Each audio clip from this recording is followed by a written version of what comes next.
चलिए बात कर लेते हैं आज एपिसोड नंबर 9 में हम क्या दिखाने वाले हैं आपको। आज हम आपके सामने एक ऐसे दस्तावेज लेकर आए हैं, एक ऐसा खुलासा करने वाले हैं जिस खुलासे को देखेंगे आप और सुनेंगे आप तो आपको लगेगा कि इस प्रकार की चीज़ें दी तहलका खबर लेकर कहाँ से आता है और ये दस्तावेज प्राप्त कहाँ से हो जाते हैं। ये है फर्जी शिक्षक घोटाला। जी हाँ, आपने सही सुना, मैं फर्जी शिक्षक घोटाले की बात कर रहा हूँ। जी धर्मेंद्र, क्या कहना चाहेंगे आज आगे? नमस्कार अरविंद जी। जी नमस्कार। मैं तो क्या कहूँ, बीएसए साहब के बारे में बहुत ऐसे हैं। देखो हम लोग, मैं बताया था इनकी भाभी को सुसाइड किया गया था। आपने बताया था कि इन्होंने मारा, भाई ने मारा, मुझे नहीं पता किसने मारा, लेकिन वो मरी थी।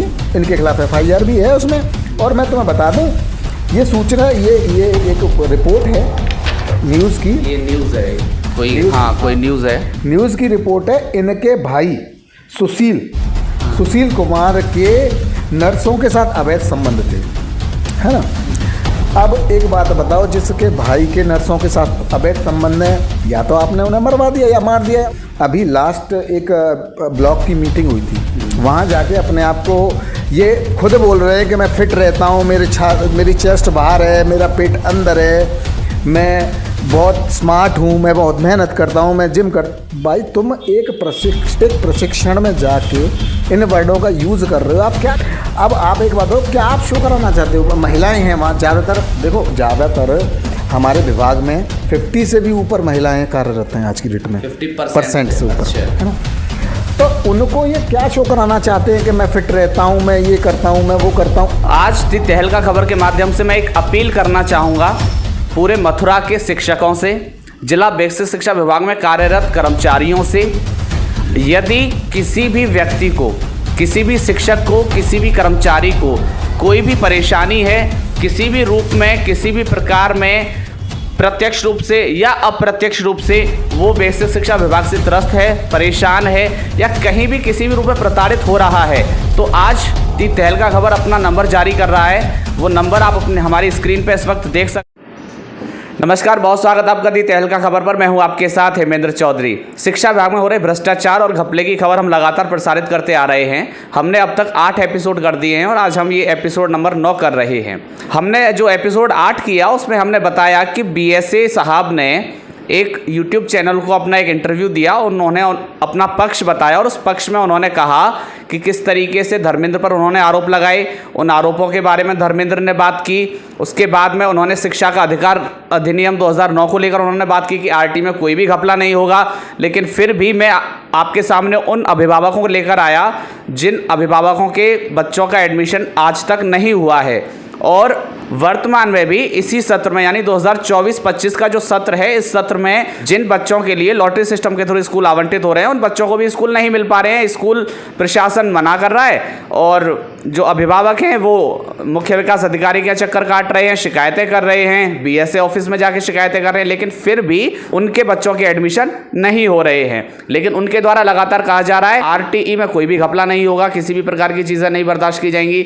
जब ये चीज़ें नहीं हो रही हैं तो फिर ये लोग क्यों भटक रहे हैं? क्या ये गलत तरीके से भटक रहे हैं या इनको कोई गुमराह कर रहा है या आपके अधीनस्थ इनको गुमराह कर रहे हैं? आखिर इन सब का कारण है क्या? यदि चलिए मान के चलते हैं कि आप बिल्कुल सही कह रहे हैं, आप एकदम सही हैं, हम इस पर कोई सवाल नहीं उठाते, मान लेते हैं, लेकिन क्या दस्तावेज गलत कह रहे हैं? क्या जो कागज़ है वो गलत कह रहे हैं? क्या साक्ष्य है वो गलत कह रहे हैं? 5 बच्चों को लेकर मैं आपसे मिला, उन 5 बच्चों का एडमिशन आज तक नहीं हुआ है। मैंने वो भी एपिसोड नंबर 8 में वो भी दिखाया कि किस तरीके से वो परेशान हैं, त्रस्त हैं, आज तक उनके बच्चों का एडमिशन नहीं हुआ है। वो बेचारे थक हार के बैठ गए, सरकार की इस योजना का लाभ नहीं ले पा रहे हैं। चलिए बात कर लेते हैं आज एपिसोड नंबर 9 में हम क्या दिखाने वाले हैं आपको। आज हम आपके सामने एक ऐसे दस्तावेज लेकर आए हैं, एक ऐसा खुलासा करने वाले हैं जिस खुलासे को देखेंगे आप और सुनेंगे आप तो आपको लगेगा कि इस प्रकार की चीज़ें दी तहलका खबर लेकर कहाँ से आता है और ये दस्तावेज प्राप्त कहाँ से हो जाते हैं। ये है फर्जी शिक्षक घोटाला। जी हाँ, आपने सही सुना, मैं फर्जी शिक्षक घोटाले की बात कर रहा हूँ। ये मेरे पास वो दस्तावेज है, स्पेशल टास्क फोर्स के वरिष्ठ पुलिस अधीक्षक स्पेशल टास्क फोर्स के ये पत्र हैं, जिसमें 40 और 42 फर्जी शिक्षकों के लिए बीएसए महोदय को पत्र भेजे गए, समय समय पर पत्र भेजे गए, लेकिन इनके द्वारा अभी तक कोई भी कार्रवाई अमल में नहीं लाई गई है। जी हाँ, अभी तक कोई भी कार्रवाई अमल में नहीं लाई गई है। अब आपको बता देते हैं कि ये पत्र कब का है, कौन सा है, किसने भेजा है। ये है कार्यालय वरिष्ठ पुलिस अधीक्षक special task force TC 33 V2 विभूति खंड गोमती नगर लखनऊ से ये पत्र आया है और ये पत्र भेजा गया है जिला बेसिक शिक्षा अधिकारी को। और ये पत्र की जो तारीख है ये है 8 सितंबर 2023 की। इसमें लिखा गया है कि कृपया अवगत कराना है कि शिक्षक भर्तियों में हुई अनियमितता के संबंध में प्राप्त शिकायती प्रार्थना पत्रों की गोपनीय जांच से कूटरचित दस्तावेजों के आधार पर जनपद मथुरा में नियुक्त शिक्षकों के विरुद्ध विभिन्न तिथियों में कार्रवाई हेतु पत्र प्रेषित किया गया, किंतु अभी तक कूटरचित दस्तावेजों के आधार पर नियुक्त शिक्षकों के विरुद्ध प्रथम सूचना रिपोर्ट दर्ज कराकर अवगत नहीं कराया गया है, जिसका विवरण निम्नवत है। इसमें वो 42 शिक्षक हैं। इस वाले पत्र में 42 शिक्षकों की सूची है जो भेजी गई है और अंत में लिखा गया है कि अतः कूटरचित दस्तावेजों के आधार पर नियुक्त उपरोक्त शिक्षकों के विरुद्ध नियमानुसार विभागीय कार्रवाई करते हुए कृत कार्रवाई सहित पंजीकृत प्रथम सूचना रिपोर्ट यानी कि FIR की प्रति प्रेषित करने का कष्ट करें। ये 8 सितंबर का ये पत्र, 9 सितंबर के इसमें हस्ताक्षर सत्यसेन यादव अपर पुलिस अधीक्षक STF लखनऊ ने ये BSA साहब को भेजा, लेकिन इस पत्र के बाद में कोई कार्रवाई नहीं हुई। सूत्रों से जानकारी मिल रही है कि ये जो 42 शिक्षक हैं इनका पूरा वेतन निकल रहा है। अब ये किसकी मिली भगत से निकल रहा है और किसकी शहर से निकल रहा है ये तो आप भी समझ सकते हैं और मैं भी समझ सकता हूं। सूत्रों से तो ये भी जानकारी प्राप्त हुई है कि जो बेसिक शिक्षा अधिकारी महोदय हैं इन 42 शिक्षकों पर इसलिए कार्रवाई करने में नाकाम है कि कोई ना कोई इनके बीच में बात तो हुई है, कोई ना कोई तो रायता इसमें फैला है, इसीलिए तो अब तक FIR नहीं हुई। ये 9 सितंबर का ये दस्तावेज है और 9 सितंबर के इस दस्तावेज में FIR के लिए बोल दिया जाता है STF की तरफ से, लेकिन ना तो FIR होती है। और सूत्रों से जो जानकारी मिल रही है वो यही है कि कोई ना कोई किसी ना किसी की शय से इनका वेतन निकाला जा रहा है।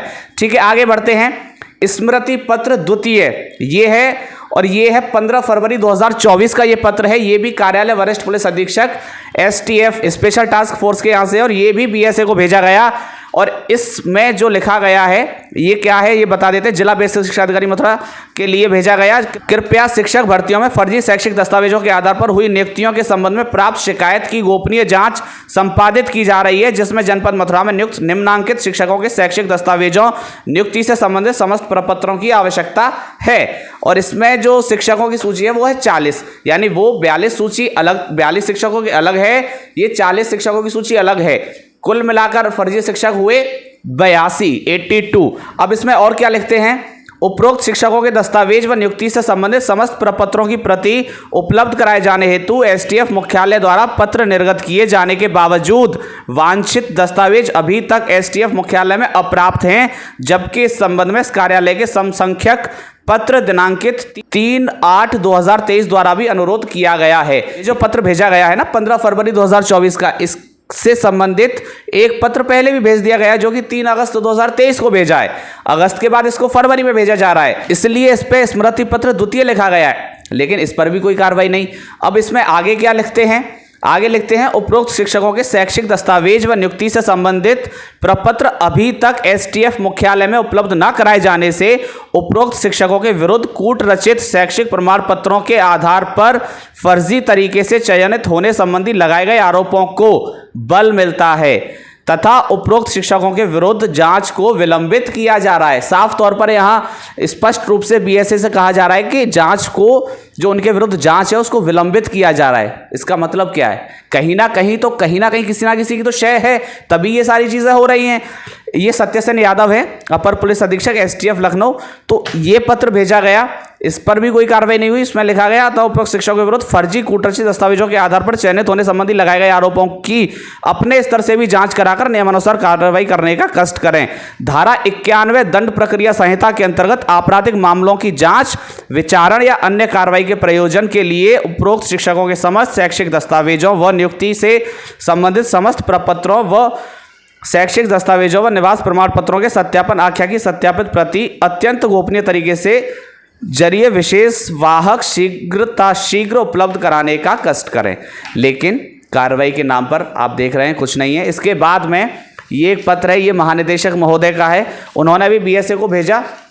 उन्होंने भी यही कहा कि इस पर कार्रवाई की जानी चाहिए। उन्होंने भी नियुक्ति से संबंधित समस्त शैक्षिक दस्तावेज उपलब्ध कराने के संबंध में किसी के शैक्षिक दस्तावेज उपलब्ध कराए नहीं गए। सूत्रों से जानकारी मिल रही है कि वो जो शिक्षक हैं, जो फर्जी शिक्षक हैं 82, वो अपना वेतन निकाल रहे हैं। किसकी शहर से वेतन निकल रहा है, किसकी मिलीभगत से वेतन निकल रहा है, ये सवाल बरकरार बना हुआ है। बीएसए साहब कहते हैं कि किसी यूट्यूब चैनल के साक्षात्कार में कहते हैं कि फर्जी शिक्षकों को वेतन नहीं दिया जा रहा है, उनके द्वारा फर्जी शिक्षकों पर कार्रवाई की जा रही है, आरटी में कोई घपला नहीं किया जा रहा है। तो मैं जो हर बार अपने एपिसोड लेकर आ रहा हूँ और साक्ष्यों के साथ लेकर आ रहा हूँ, साक्ष्यों के साथ दिखा रहा हूँ, मैं क्या झूठी खबरें दिखा रहा हूँ? अगर मेरी खबरें झूठी हैं तो आप इस बात को साबित कीजिए बीएसए साहब कि मैं गलत खबर दिखा रहा हूं, इस बात को साबित कीजिए। मैं साक्ष्यों के साथ दर्शकों को तमाम खबरें दिखा रहा हूं। आज तक मैंने 8 एपिसोड कर दिए, ये मेरा एपिसोड नंबर 9 है। हर एपिसोड में मैं साक्ष्यों के साथ आ रहा हूं, लेकिन फिर भी विभागीय कार्रवाई नहीं हो रही है बीएसए सुनील दत्त पर। किसी भी प्रकार की कार्रवाई अमल में नहीं लाई जा रही है। क्यों? ये बहुत बड़ा सवाल है। क्या मथुरा प्रशासन सच में कुंभकर्णीय नीति सो गया है? दिखाई नहीं दे रहा है। मेरे साथ धर्मेंद्र है, धर्मेंद्र के साथ आगे भी बातचीत करेंगे। धर्मेंद्र और भी बहुत कुछ कहना चाहते हैं। अभी धर्मेंद्र के पास भी कुछ ऐसे प्रूफ है, ऐसे साक्ष्य जो हमारे साथ वो रखना चाहते हैं, आप हमारे माध्यम से आपके सामने रखना चाहते हैं और आपको अवगत कराना चाहते हैं। जी धर्मेंद्र, क्या कहना चाहेंगे आज आगे? नमस्कार हेमंत जी। जी नमस्कार। मैं तो क्या कहूँ बीएसए साहब के बारे में, बहुत ऐसे हैं। देखो हम लोग, मैं अपनी बात कह रहा हूँ पहले तो, कि हम लोग 8 साल से संविदा पे नौकरी कर रहे हैं और संविदा कर्मियों को इनका कहना है कि ये विश्वास लायक आदमी नहीं है, ये घोटाला। आप सूचना लीक कर देते हो। हाँ। आप कभी भी विभाग को चूना लगा के रफू चक्कर हो जाओगे। हाँ जी। अब इनका ये कहना है कि हम 8 साल से उस नौकरी पे कर रहे हैं और उसी मानदेय पे कर रहे हैं, मानदेय भी नहीं बढ़ा गया है। और इनका कहना, और ये आते हैं और नौकरी से निकाल देते हैं, जहाँ जाते हैं नौकरी से निकाल रहे हैं लोगों को। तो सरकार को ये चीज़ इनकी सुननी चाहिए ना कि सबको ही निकाल दो। इससे अच्छा तो सब जितने संविदा कर्मी हैं सबको निकाल दो। जब मेहनत हम करते हैं, रात दिन हम काम करते हैं, क्रेडिट आप लेते हो हर चीज़ का है, और हम लोग चूना लगा के भाग जाएंगे। आज से पहले का बीएसए मथुरा में चूना नहीं लगाएगा। कितना बड़ा भर्ती घोटाला हुआ है, फर्जी शिक्षक घोटाला है ये, अभी मैंने इसके बारे में बताया। इसके बारे में तो जानकारी होगी ना आपको? जानकारी मुझे पूरी है। ये सुनील दत्त बीएसए साहब द्वारा इनको वेतन दिया जा रहा है और आधे की व्यवस्था है इनमें। आधा वेतन इनको चाहिए, आधा अध्यापक ले जाए। तो ये ऑन रिकॉर्ड दिया जाता है या ऑफ रिकॉर्ड वेतन दे देते हैं? देखो वेतन तो ऑन रिकॉर्ड मिल रहा है इनको। अच्छा। अब ऑफ रिकॉर्ड तो ये क्या कर रहे हैं, एक बात बताओ तुम, कार्यालय मतलब कोई सेटलमेंट हो गया है? पूरा सेटलमेंट है, पूरा फुल सेटलमेंट है। और एक बात बताओ, कार्यालय कैंप इन्होंने क्यों बनाया? 4 गेट हैं उसमें। 4 गेट का मतलब, कार्यालय कैंप इन्होंने जो घर पे आवास पे बनाया है उसमें 4 गेट, 3 गेट, 4 गेट, क्या मतलब हुआ? तुम एक बात बताओ, एक गेट में पीछे की तरफ कोई कैमरा नहीं है, उसमें जालियां लगा दी गई हैं, पीछे से आवास विकास है, वो इनका पर्सनल चीज़ें आती जाती हैं वहाँ से। आगे से पर्सनल चीज़ें, पर्सनल का लिए भी मैं बताऊँगा आपको, हैं तो आगे से हम लोग कोई भी जाए तो आगे से जा सकता है, और साइड के गेट से इनकी गाड़ी आती जाती है, और पर्सनल गेट पीछे से बनाए गए हैं। इनको पर्सनल, इनका आना जाना, जिनको भी बुलाया जाता है, इनको लेन देन जो भी जैसे भी इनकी हरकतें की जाती हैं, वो इनका पर्सनल मैटर है, किया जा रहा है इनके द्वारा। अब मेरा ये कहना है कि अब इन्होंने ये बात कही थी कि अब से पहले मथुरा में इतना कुछ चल रहा था, मथुरा इतना पिछड़ा हुआ था, काम नहीं हो रहा था। मैं मथुरा में जब से आया हूँ, मथुरा को तरक्की पे लाया हूँ। मैंने 75वें नंबर से और अब पहले नंबर तक ला रहा हूँ मथुरा को। पहला तो नहीं बोला, पहला नहीं बोला, लेकिन टॉप 10 बोला इन्होंने, टॉप 10 बोला। अब टॉप 10 में तुम लाए, तुमने क्या किया? तुमने तो सिर्फ अपना आवास बनाया, बीएसए ऑफिस बनाया, आवास में ये किया, दूसरों के ऊपर तुमने तानाशाही रची आके कि ये करूँगा वो करूँगा, सबके खिलाफ तुम कार्रवाई कर रहे हो, है ना। तुमने क्या किया? संविदा कर्मी है पूरे ऑफिस में, आज की डेट में सारे डीसी संविदा कर्मी है ना, सारे कंप्यूटर ऑपरेटर संविदा कर्मी है। अब जो संविदा कर्मी को तुम काम भी बता रहे हो, काम दे रहे हो, रात दिन उनसे काम करवा रहे हो, क्रेडिट आप ले रहे हो, और आप कह रहे हो कि संविदा कर्मी कोई मतलब है ही नहीं है। तो संविदा कर्मी तो सरकार, अभी भी तो संविदा कर्मी उसमें नियुक्त होंगे, कुछ काम कर रहे होंगे, क्या सब निकल गए? सारे डीसी संविदा कर्मी हैं ऑफिस में, उनको क्यों नहीं, उनको क्यों? वो लोग सूचना लीक नहीं कर सकते क्या, या वो चूना नहीं लगा के रफू चक्कर नहीं हो सकते क्या विभाग से? इनके हिसाब से कर सकते हैं, कर सकते हैं ना जब वो कह रहे हैं तो इनके हिसाब से कर सकते हैं। लेकिन एक बात बताओ, सरकार क्या सरकार नौकरी दे रही है, सरकार की व्यवस्थाएं हैं, ये सरकार को चैलेंज कर रहे हैं। ये चीज़ क्या कहाँ से, ये तो कुछ भी बोल रहे हैं भाई। ये बीएसए साहब का इनकी, अब मैं तुम्हें ये कह रहे हैं गेट वेट, इनके जो पारिवारिक जो भी चीज़ें हैं, इन्होंने मेरे परिवार केवल ये कहा इन्होंने कि ये अपने पिताजी को भी मार सकते हैं, षड्यंत्र रच रहे हैं। तो मैं इनको एक अवगत करा दे रहा हूँ। इनके मैंने पिछली वीडियो में बताया था, इनकी भाभी को सुसाइड किया गया था। आपने बताया था कि इन्होंने मारा, भाई ने मारा, मुझे नहीं पता किसने मारा, लेकिन वो मरी थी। इनके खिलाफ FIR भी है उसमें। और मैं तुम्हें बता दूं, ये सूचना, ये एक रिपोर्ट है न्यूज़ की। ये न्यूज़ है कोई, हाँ कोई न्यूज़ है, न्यूज़ की रिपोर्ट है। इनके भाई सुशील कुमार के नर्सों के साथ अवैध संबंध थे, है ना। अब एक बात बताओ, जिसके भाई के नर्सों के साथ अवैध संबंध है, या तो आपने उन्हें मरवा दिया या मार दिया, या वो मर गई, मुझे इस चीज़ से कोई मतलब नहीं है। अच्छा, मतलब ये खबर है कानपुर की ही है, ये उसी वक्त की होगी। इसका मतलब उसी वक्त उनकी पत्नी डॉक्टर मंजू वर्मा घर पर मौजूद थी। इसी बीच संदिग्ध परिस्थितियों में डॉक्टर मंजू वर्मा ने अपार्टमेंट की 5वीं मंजिल से कूदकर आत्महत्या कर ली। ये है रुद्रा ग्रीन की 5वीं मंजिल से कूदकर महिला डॉक्टर ने की आत्महत्या। बिठूर थानाध्यक्ष, तफ्तीश जारी। ये कानपुर की ए भारत न्यूज़ लाइव खबर क्राइम से ये है, ए भारत न्यूज़ की कोई खबर है, इनका है। आप जिसका जिक्र कर रहे हैं। सुनील वर्मा पर आरोप लगाया गया कि फोरेंसिक टीम तथा ACP दिनेश कुमार शुक्ला भी मौके पर मौजूद रहे। वहीं क्षेत्र के लोगों ने इस मामले को हत्या मानते हुए डॉक्टर सुशील वर्मा पर आरोप लगाया कि उनके नर्सों से अवैध संबंध चल रहे थे। इस अवैध संबंध की जानकारी होने के पश्चात पत्नी मंजू वर्मा ने अपने पति को काफ़ी समझाने का प्रयास किया, लेकिन उसकी समझ में एक न आई। सूत्र बताते हैं कि इस मामले को लेकर आज सुबह पति पत्नी के बीच विवाद हुआ था। विवाद के पश्चात जैसे ही डॉक्टर सुशील वर्मा किसी काम से घर से निकले, वैसे ही उसकी पत्नी मंजू वर्मा ने 5वीं मंजिल से कूदकर आत्महत्या। हाँ, अब मैं तुमसे एक बात कहना चाहूँगा, ये इन पे आरोप हैं, ये सिद्ध हुए हैं आरोप। और ये एक खबर है जो भी, हाँ जो भी खबर है ना।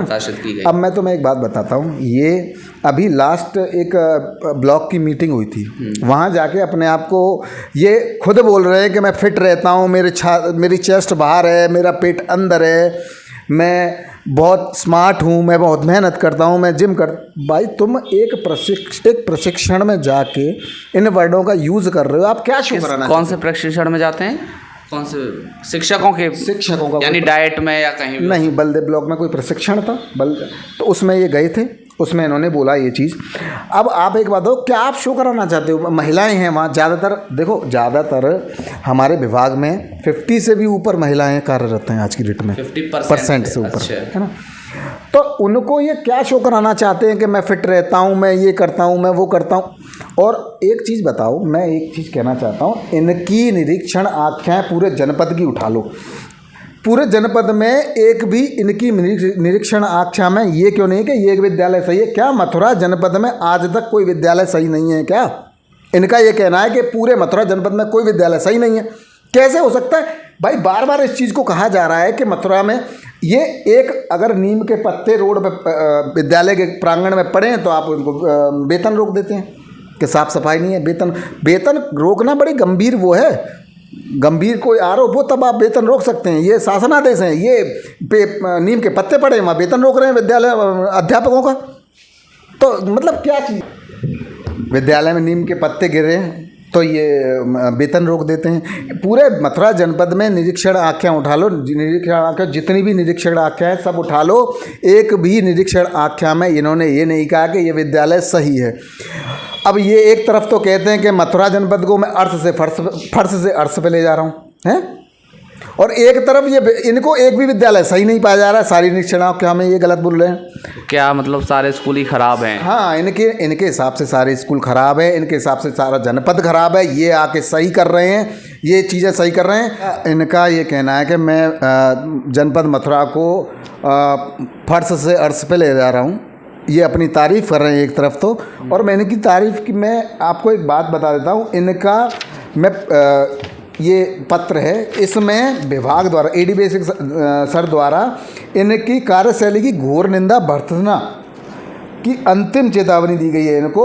तो ये अपने आप को तारीफ़ काबिल बता रहे हैं। कहाँ से? ये ना तो विभाग से तारीफ़ काबिल किए जा रहे हैं, ना किसी अध्यापक कोई तारीफ कह रहे हैं कि मेरे से अध्यापक जो मैं विद्यालय अध्यापक नहीं जाते हैं, जो अध्यापक विद्यालय नहीं जाते वो परेशान है, बाकी जो जाते हैं वो सब समझदार, सब खुश हैं। कोई भी खुश नहीं है आपसे सुनील दत्त जी, कोई आपसे 1% खुश नहीं है।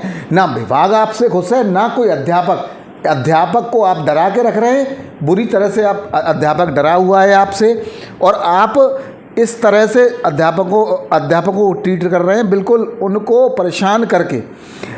निरीक्षण आख्याएँ प्रस्तुत हैं, सारी निरीक्षण आख्याओं में बताया गया है, दिखाया गया, मैंने सबको दिखाया है मेरे पास सारी।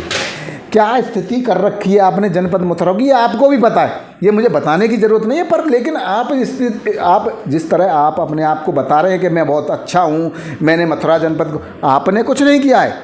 करने वाले आपको पता है कौन है, और हम भी जानते हैं कौन है। आप मत बताइए कि मैंने कुछ किया है यहाँ आके। आपने सिर्फ यहाँ आके भ्रष्टाचार की, कानपुर देहात में भ्रष्टाचार की सारी हदें पार की, यहाँ आके स्टार्ट कर दिया, और हदें पार करते जा रहे हैं, रुक नहीं रहे हैं, आप नहीं रुक रहे हैं। आप जिस पत्र का जिक्र कर रहे हैं वो पत्र ये है, मंडलीय सहायक शिक्षा निदेशक बेसिक आगरा का है, और ये 22 अप्रैल 2024 का ये पत्र है, जिसका विषय है कि जिला बेसिक शिक्षा अधिकारी मथुरा की कार्यशैली की घोर निंदा, भर्त्सना व अंतिम चेतावनी की प्रविष्टि अंकित करने के संबंध में ये पत्र इनको भेजा गया है इंद्र प्रकाश सिंह सोलंकी द्वारा। जी जी जी, इस पत्र का आप जिक्र कर रहे हैं। हाँ, तो ये क्यों भेजा गया? मैं इनको बताना चाहता हूँ, इनकी जो कार्यशैली की घोर निंदा की जा रही है। और ये दूसरा है, इसमें लिखा है द्वितीय स्मरण पत्र। पहले भी इनको एक स्मरण पत्र दिया जा चुका है, इनको इनसे बार बार कही जा रही है कि इनको स्मरण पत्र दिया जा रही है, अपनी जो सेवा पंजिका है वो लेके जाएं, ये नहीं लेके जा रहे हैं। दूसरी बार पत्र जाए, अब भी नहीं लेके गए हैं।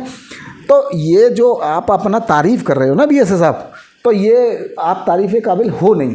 यदि अगर ये इतने अच्छे हैं, साफ स्वच्छ छवि के हैं, तो फिर जो इनके आला अधिकारी हैं वो इस प्रकार के पत्र इनको क्यों भेज रहे हैं, ये चेतावनी क्यों भेज रहे हैं, वो भी 2-2 बार क्यों भेज रहे हैं, ये एक बड़ा सवाल है धर्मेंद्र। हाँ, और क्या, ये जो कह रहे हैं कि मैं आया हूँ जब से, और ये इनका कहना है कि मैं मथुरा जनपद में BSA आने के लिए कोई राजी नहीं था। मैं 1.5 महीने बाद आया, मेरा ट्रांसफ़र हुआ, उसके 1.5 महीने बाद मैं यहाँ ज्वाइन किया। 1.5 महीने बाद आपने ज्वाइन क्यों किया? आपसे पहले जितने भी BSA मथुरा में आए और उन्होंने क्या काम नहीं किए, और या फिर आपसे पहले मथुरा जनपद अध्यापक नहीं थे, विद्यालय नहीं थे, काम नहीं हो रहे थे। कौन सा काम मथुरा जनपद में नहीं हो रहा था? ऊपर नीचे आपने करवाया नहीं, आपने कुछ नहीं किया है, वो सब जानते हैं किसने किया है। और आपका सिर्फ एक काम रह गया है, आप सिर्फ भ्रष्टाचार कर रहे हैं, घर पे पैसा लगा रहे हैं, दुनिया भर का 4 आप गेट लगा, काय को 4 गेट बना रहे हो आप आवास पे? बताओ, पीछे वाला गेट आपने किस लिए बनाया है? किस लिए बनाया? रात को क्या करते हो आप वहाँ पीछे गेट पे? सारी खबरें हैं, और आपको संज्ञा बता दे रहा हूँ मैं, ये आपको मैं साक्ष्य भी दूंगा इस चीज़ का। मेरे पास साक्ष्य भी है, वो साक्ष्य भी मैं आपको दूंगा। साक्ष्य हैं जिस प्रकार के आप गंभीर आरोप लगा रहे हो? मैंने आज तक, मैं आपको बता दे रहा हूँ, मैंने आज तक जितने आरोप BSA सुनील दत्त जी पे लगाए हैं, बिना साक्ष्य के मैंने एक सिंगल आरोप इन पर नहीं लगाया। और मेरे पास हर चीज़ का एक साक्ष्य है, और मैं हर चीज़ का साक्ष्य इनको प्रस्तुत करूँगा। ये सामने आए मेरे, मैं आने के लिए तैयार हूँ, ये आए मेरे सामने। तो ये हमारे साथ रहे धर्मेंद्र, इन्होंने आज हमारे एपिसोड नंबर 9 में इन्होंने गंभीर आरोप जिला बेसिक शिक्षा अधिकारी पर लगाए हैं। ये कह रहे हैं कि इनके पास साक्ष्य हैं, वो साक्ष्य हो सकता है हम आने वाले एपिसोड्स में आपको दिखा दें। और मैंने बात की फर्जी शिक्षक के प्रकरण में। फर्जी शिक्षक के प्रकरण में मैंने आपको बताया कि SSP टास्क फोर्स के यहाँ से जो पत्र आए BSA को प्राप्त हुए, उनमें लगातार ये उल्लेख किया गया और कहा गया, निर्देशित किया गया कि FIR की जाए, लेकिन अभी तक कोई FIR नहीं हुई है। सितंबर माह के पत्र हैं, फरवरी माह का पत्र है, और आज मई 2024 चल रहा है, लेकिन अभी तक कोई भी कार्रवाई नहीं हो रही है। सूत्रों से जानकारी मिलती है कि वो जो है अपना वेतन निकाल रहे हैं, किसी ना किसी की मिलीभगत से, किसी ना किसी की शय से। अच्छा, हमने वीडियो देखा, आप सबने भी वो वीडियो देखा होगा, जिसमें BSA साहब एक YouTube चैनल को अपना साक्षात्कार दे रहे हैं, और इस वीडियो में एक शब्द कह रहे हैं, और ये चीज़ें बारीकी से ध्यान देने की आवश्यकता है, चूँकि वो जिला बेसिक शिक्षा अधिकारी हैं। यानी जो बेसिक का जो पूरा पटल होता है जनपद मथुरा में, यानी 8वीं तक के जो विद्यालय हैं, उनके शिक्षा अधिकारी हैं। यानी जाहिर है तो शिक्षित तो होंगे ही होंगे, लेकिन एक सवाल है जो मेरे मन में उठ रहा है कि उन्होंने उस वीडियो में कहा कि अधो हस्ताक्षरी की छवि धूमिल हो रही है। हम वीडियो में बात कर रहे हैं, यानी हम वर्चुअली रूप से बात कर रहे हैं एक वीडियो में, और वीडियो में यदि हम बात करें तो वहाँ पे अधो हस्ताक्षरी शब्द का इस्तेमाल क्यों किया जा रहा है। अधो हस्ताक्षरी शब्द का इस्तेमाल जब किया जाता है जब हम किसी भी व्यक्ति को पत्र लिख रहे हैं, यदि हम किसी अपने निचले स्तर के अधिकारी को पत्र लिख रहे हैं तो उसमें जो पत्र लिख रहा है वो लिखेगा अधो हस्ताक्षरी लिखेगा। मैंने अब तक बहुत सारे पत्र अब तक के 9 एपिसोड में 8 एपिसोड में पढ़े हैं, उसमें मैंने महानिदेशक महोदय के पत्र पढ़े, उसमें लिखा हुआ था कि अधो हस्ताक्षरी को सूचित करें। इधर बीएसए महोदय के भी पत्र मैंने पढ़े, उसमें वो लिखते हैं अधो हस्ताक्षरी को सूचित करें, अवगत कराएं। तो अधो हस्ताक्षरी शब्द का इस्तेमाल किया जा रहा है जब हम लिखित रूप से कोई बात कर रहे हैं, लिखित रूप में हम किसी को अवगत करा रहे हैं, सूचना दे रहे हैं, नोटिस दे रहे हैं, जो भी कार्य कर रहे हैं। लेकिन आप वर्चुअली रूप से बात कर रहे हैं, आप किसी को इंटरव्यू दे रहे हैं, वहाँ पे भी अधो हस्ताक्षरी शब्द का इस्तेमाल कर रहे हैं। अधो हस्ताक्षरी शब्द से इतना प्रेम है आपको, ये समझ में नहीं आता है कि आप जिला बेसिक शिक्षा अधिकारी और आप इस शब्द का इस्तेमाल वीडियो में क्यों कर रहे हैं। ये एक मेरा बड़ा सवाल है। यदि और किसी चैनल के माध्यम से अपना इस बारे में अगर आप कह पाएँ तो कहिए। हालांकि और भी वीडियो सामने आ रहे हैं, और भी अन्य चैनल्स को, यूट्यूब चैनल्स को वो अपना साक्षात्कार दे रहे हैं, अखबारों को साक्षात्कार दे रहे हैं, बहुत अच्छी बात है। प्रयास मैंने भी बहुत किया उनका साक्षात्कार लेने का, उनका पक्ष जानने का, लेकिन मुझे नहीं दिया गया। हो सकता है इसलिए नहीं दिया गया होगा क्योंकि मैं साक्ष्यों के साथ लगातार आता रहा, और वो सोच रहे होंगे कि मैं काउंटर कैसे करूंगा, वो सोच रहे होंगे कि मेरे सवालों का जवाब कैसे देंगे, कहीं सवालों से भागते हुए तो ना दिख जाएं। तो ये भी हो सकता है, क्योंकि मैंने पहले भी कई इंटरव्यूज़ किए हैं, ऐसे कई अधिकारियों के इंटरव्यू किए हैं जो चेयर छोड़कर भाग खड़े हुए हैं। आप दी तहलका खबर पर देख सकते हैं। मैं जिक्र कर दूं, यहाँ क्षेत्रीय आयुर्वेदिक यूनानी अधिकारी हैं डॉक्टर गोपाल सिंह हैं, मथुरा में, वो कार्यवाहक हैं। मैंने उनका इंटरव्यू किया, वो चेयर छोड़कर भाग खड़े हुए पूरे ऑफिस में घूम रहे थे। तो चूंकि मैं सवाल तो पूछता हूँ, मैं सच बोलता हूँ, सवाल मेरे कड़वे होते हैं और साक्ष्यों के साथ पूछता हूं, तो कभी कभी अधिकारी ना कुर्सी छोड़कर भाग कर रहे होते हैं, तो मैं तो लगातार उसी प्रकार की बातें करता हूं, सच के साथ खड़ा रहता हूं। आज दी तहलका खबर के माध्यम से मैं एक अपील करना चाहूँगा पूरे मथुरा के शिक्षकों से, जिला बेसिक शिक्षा विभाग में कार्यरत कर्मचारियों से। यदि किसी भी व्यक्ति को, किसी भी शिक्षक को, किसी भी कर्मचारी को कोई भी परेशानी है, किसी भी रूप में, किसी भी प्रकार में, प्रत्यक्ष रूप से या अप्रत्यक्ष रूप से वो बेसिक शिक्षा विभाग से त्रस्त है, परेशान है, या कहीं भी किसी भी रूप में प्रताड़ित हो रहा है, तो आज दी तहलका खबर अपना नंबर जारी कर रहा है। वो नंबर आप अपने हमारी स्क्रीन पर इस वक्त देख सकते हैं। आप इस नंबर पर फ़ोन करके हमें सूचना दे सकते हैं, हमें अपनी आप बीती सुना सकते हैं। ये हमारा वादा है कि आपकी पहचान पूर्ण रूप से गोपनीय रखी जाएगी। आप हमें साक्ष्यों के साथ अपनी बात कह सकते हैं, लेकिन आपकी सूचना पूर्ण रूप से गोपनीय रहेगी। आपके साक्ष्य भी यदि आप हमें प्रस्तुत करेंगे तो उसमें आपका नाम, आपका पता, आपका ओहदा, आपका पद, सब कुछ गोपनीय रहेगा। लेकिन यदि आपके साथ कोई भी गलत चीज़ हो रही है, आप इस नंबर पर कॉल करें और हमें बताएं। किसी भी समय आप हमसे कॉल कर सकते हैं। ये नंबर 24 घंटे सेवा में रहेगा, 24 घंटे आप कभी भी हमें कॉल कर सकते हैं। अब सवाल ये है कि वो YouTube चैनल पर आकर तो कहते हैं कि मथुरा का स्थान उन्होंने बहुत अच्छे स्थान पर लाके खड़ा कर दिया, लेकिन हम लगातार आपको खबरें दिखा रहे हैं साक्ष्यों के साथ कि किस प्रकार से अभी भी फर्जीवाड़ा जारी है और भ्रष्टाचार चल रहा है। ये हम आपको लगातार दिखा रहे हैं। शिक्षा का अधिकार अधिनियम 2009 के अंतर्गत बच्चों को शिक्षा का लाभ नहीं मिल पा रहा है। बच्चों के एडमिशन इस सत्र में भी नहीं हो रहे, बच्चों के एडमिशन पिछले सत्र में भी नहीं हुए। तो फिर आरटी में घपला कैसे रुक गया? तो फिर बीएसए साहब घपला रोक कैसे रहे हैं? भ्रष्टाचार पर अंकुश लग कैसे रहा है? हमें तो यही नहीं समझ में आ रहा है। इसके अलावा वो आरोप लगा रहे हैं कि आधे आधे में सौदा करने की कोई बात हुई थी पत्रकार जी से, यानी हेमेंद्र चौधरी जी से। उसका साक्ष्य तो दे दीजिए महोदय, मैं प्रूफ के साथ आ रहा हूं। आज भी वो अभिभावक मेरे साथ हैं जिन्होंने कहा था कि उनके बच्चों का एडमिशन नहीं हुआ है, वो आज भी उन बच्चों का एडमिशन नहीं हुआ। वो मैंने एपिसोड 8 में आपको दिखा दिया।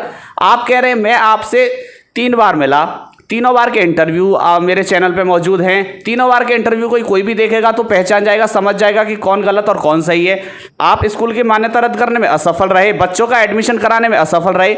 मुझे ये बताइए भ्रष्टाचार रुक कहाँ रहा है? गलत काम रुका कौन सा? आप मुझे ये बताइए कि बच्चों के एडमिशन क्यों नहीं हुए?